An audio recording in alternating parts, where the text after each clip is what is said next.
The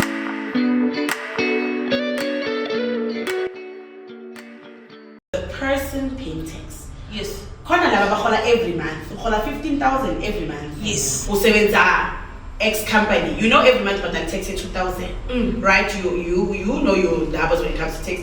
Then there's other people that are contractual workers, right? Yes. Ne? Yes. And then there's freelancers. Yes. So can we break down each profile of that person? A freelancer, they get a job paper that are 60,000, ne? Then they don't work for 3 months. They get another freelancing gig but that are 90,000. They get another gig after 75 months. It makes 150,000. So how does each of these? How do you break down each of these profile when it comes to tax? Okay, Sims. When it comes to the profile of the profile in terms of income, yes. When it comes to the taxpayer, yes, it is driven by the contracts of money that you make. I say to everyone to do so, and I will have to know this. We are all running businesses when Sims. Hear me out where I'm taking this conversation. We're all running businesses. An employment contract is a business arrangement. You are selling your time to your employers. But then the employment contract, and if your income stream is for employment, there is employment income and there's nothing else. Full-time contract, trade income and all the other natures, which is trade income, investment income. You then fall under the category if you've actually registered as that person. Guys, something is showing. Guys,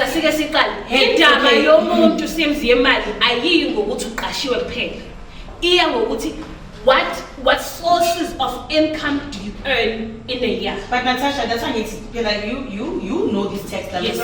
You are speaking to people that want text explained to them like a 5-year-old. That's why you the example very simple. Someone sometimes gets 60,000, sometimes they don't work, sometimes they get 90,000, sometimes they get 150,000. How do they work around their taxes? Okay, if you get money, for instance, some freelancers get taxed by the person that employs them, yes, right? Okay. But most of the time they get all their money. Yes. If that's the case with you, at the end of the year you have to sit down and say, this year I have received 200,000. Yes. Add all your money that you have been receiving. Okay. And in that case, because you're a freelancer, you have an option to also minus your transport cost, minus any deduction related to the work that you are doing. Yes. If you're buying equipment like you're a cameraman, for instance, then those kind of expenses, you can be able to deduct them.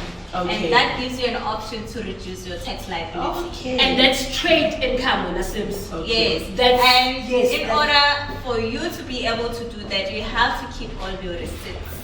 You have to have a file of your receipts that keeps all the receipts, so you can be able to submit them to SARS. Okay. Yeah.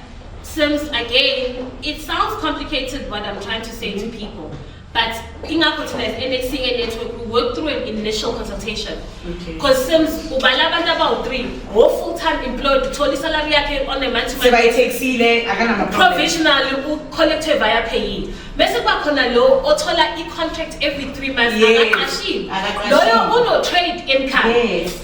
Registered as a provisional taxpayer. Who's a non-provisional taxpayer? Okay. Or trade income, which is a business environment. Okay. Every single decision, again I emphasize this, as NXCA network, we work through consultation because we have to work through this decision making with our clients. Which one are you? Okay, pick with money. By earning investment income. In earning investment income, they earn dividends. Dividends, sometimes you can be a provisional taxpayer while earning investment income. You can also be a provisional taxpayer while earning investment income.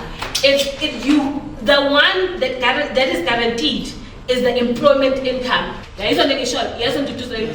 And just to add clarity on that, Natasha, when you're looking at tax, there's no one umbrella that fits all. You need to look at the effect of each individual, because you may be a freelancer but you have a rental income that you're earning, or you maybe get a part-time job. That is different to you. Going back to what Natasha is saying, that consultation must be done. We can't just give you an umbrella cover for everything, but as a basis of understanding, are you within the type of scope of people that you mentioned? The scope, yes, exactly. Okay. And then, I'd like to add yes, please before do. we- No, don't worry. There is an issue, especially if you are employed by an SME. If you're sitting at home watching this live, you're employed by an SME, it's very important to request your IRP5.